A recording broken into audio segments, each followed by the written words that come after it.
حضور پاک صلی اللہ علیہ وسلم کی حدیث سے مفہوم ہے کہ اگر تم میں سے کسی نے کسی دوسرے کا کوئی حق مارا ہے تو آج ہی واپس کر دو، اس سے پہلے کہ وہ دن آ جائے جس دن نہ درہم کام آئیں گے نہ دینار۔ یعنی قیامت کے دن ایک ایک عمل کا اللہ کے حضور میں حساب دینا ہے، جواب دینا ہے۔ ہمارا ایک ایک عمل ریکارڈ ہو رہا ہے۔ اگر کسی کے کوئی حق مارا، کسی کے پیسے مارے، کسی کی زمین پر نہ قبضہ کیا، کسی کو تکلیف پہنچائی، کسی کا دل دکھایا، تو قیامت کے دن اس کو اپنی نیکیاں دینی پڑیں گی۔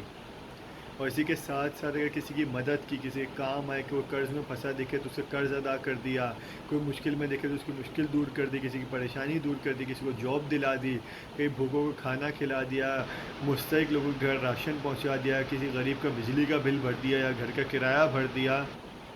کبھی کچھ غریبوں میں بھوکوں کو کھانا کھلا دیا، ایسے کام ہماری بخشش کا سبب بنیں گے۔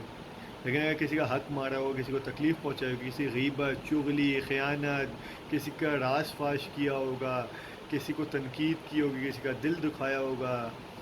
کسی کی ٹو میں رہے ہوں گے ہم، اس طرح کے جو بھی کسی کو الزام لگایا ہوگا، کسی غیبت کی ہوگی، بہتان لگایا ہوگا، کسی کا دل دکھایا ہوگا، کسی کا ناک مال کھایا ہوگا، کسی ناک زمین پر قبضہ کیا ہوگا، کسی کو تکلیف پہنچائی ہوگی،